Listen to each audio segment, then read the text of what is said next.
Dieu existe-t-il? C'est une question que beaucoup de gens se posent et que beaucoup n'arrivent pas à trouver la réponse parce qu'ils se disent, mais je ne le vois pas, mais je ne peux pas le toucher, mais je ne peux pas savoir comment il est, mais je ne peux pas, je ne peux pas. Alors on doute, on s'inquiète, mais est-ce que tu es sûr que le Dieu que tu pries existe? Ou toi que doutes encore, qui n'as pas encore accepté Jésus comme ton sauveur et Seigneur, je veux ici t'amener à voir que Dieu existe et qu'il est vrai. Et que la vie après la mort dépend de ce que tu vas faire aujourd'hui, de la décision que tu vas prendre après avoir écouté cette vidéo.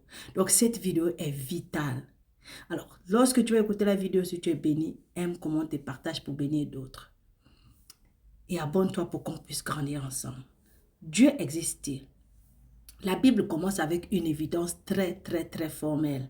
Genèse chapitre 1, verset 1 nous dit « Au commencement, Dieu ». Au commencement, Dieu. Alors, on va répondre à ces questions. Dieu existe-t-il? Y a-t-il un être suprême ou un chef suprême de l'univers? Comment puis-je être certain que ce Dieu existe? La réponse à cette question est de la plus grande importance.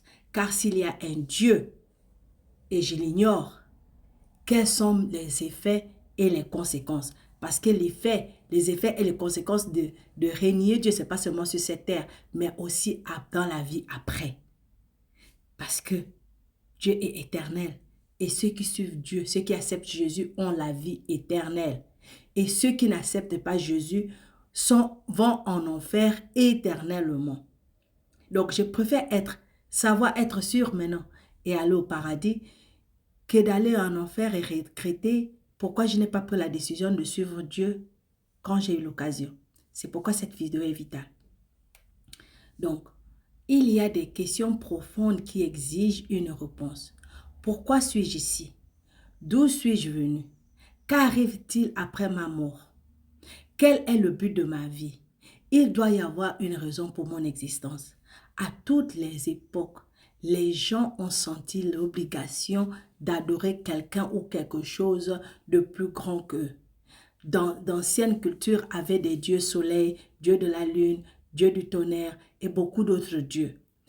Dans les Amérindiens, lorsqu'ils étaient découverts par les Européens, adoraient ce qu'ils appelaient le grand esprit. C'est un grand esprit parce qu'ils ne le voyaient pas, ils ne le touchaient pas, mais ils l'adoraient. L'ancienne nation juive adorait Yahweh, créateur de la terre. Donc il est évident qu'il y a quelque chose à l'intérieur de chaque personne qui désire une relation avec une puissance supérieure. Comment l'harmonie et l'équilibre de la nature peuvent-ils s'expliquer? Pensez aux chaînes de nature aux chaînes de nourriture qui semblent sans fin, autant sur la terre que dans la mer. Un animal est la nourriture d'un autre animal, qui à son tour nourrit un autre animal. Ceci continue et continue, et il y a toujours de la nourriture pour encore un autre, encore un autre, encore un autre. Qui a mis le calendrier dans la cervelle des oiseaux sauvages pour qu'ils sachent lorsque vient le temps de migrer à un climat plus chaud? Comment savent-ils que le printemps revient au pays qui est à des milliers de kilomètres de distance, qu'ils doivent voler des jours et des jours pour y arriver? On pourrait dire que c'est l'instinct. C'est vrai. Mais qui a créé en eux cet instinct? Dieu existe-t-il? Considérons l'un des poissons de la mer, qui a mis le plomb dans le cerveau du saumon, qui lui indique comment il doit partir de l'océan et trouver la rivière et même le ruisseau où il est né. Là, il pond ses œufs et meurt bientôt, laissant ainsi la place dans le cercle de vie pour ses petits qui suivront le même mode de vie que tous leurs ancêtres. Pensez-vous que tout cela s'est passé par hasard? Nous savons que l'univers est si bien organisé que les horloges sont ajustées par la rotation de la Terre et des diverses étoiles et planètes. Les déplacements de ces astres sont tellement précis que les éclipses et les passages des comètes peuvent être prédits sans faute. Qui ou quoi a mis ce rythme précis de l'univers en branle? Est-ce que c'est par hasard que parmi tous les environnements inébranlables des corps célestes, la Terre seule a la bonne combinaison des éléments que nécessitent la flore et la faune? Il doit y avoir un schéma directeur. Le plan de l'univers, de la nature, de nos corps, de nos besoins intérieurs personnels a été mis en ordre par le grand Dieu des cieux. Nul homme mortel dans le passé ou aujourd'hui n'a rien d'une telle puissance. La précision et les détails de son plan nous démontrent qu'il s'intéresse beaucoup à l'homme et à son bonheur. La foi est la croyance en quelque chose qui existe mais qu'on ne voit pas.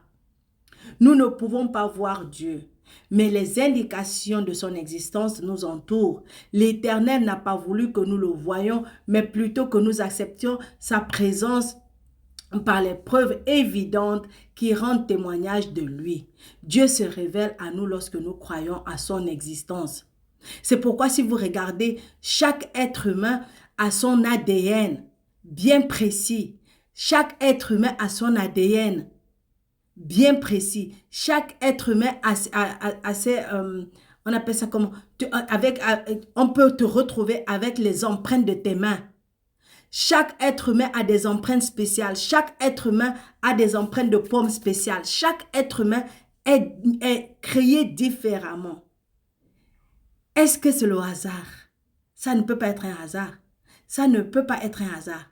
Même le code pi, pour ceux qui font les mathématiques, si tu connais pi, c'est 3,16. Ce 3,16 n'est pas venu par hasard.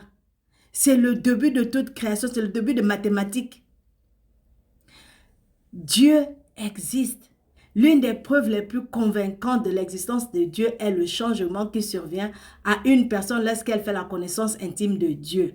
Ceux qui avaient le caractère d'un lion deviennent comme des agneaux.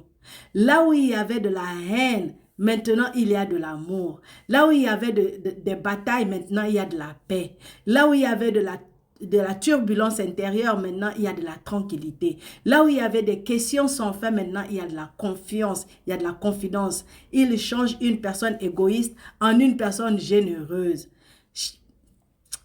Mon frère, ma soeur, si tu sens une agitation intérieure dans ton corps ou un désir de quelque chose qui t'échappe, n'étouffe pas ce sentiment, ne l'ignore pas. C'est ton âme qui cherche Dieu. C'est ce même Dieu qui a créé la terre et le ciel. C'est notre Dieu. Il est vrai. Si tu as la foi et que tu crois au Dieu des cieux, ta vie pourra être changée comme ça en un clin de Dieu, en un clin d'œil.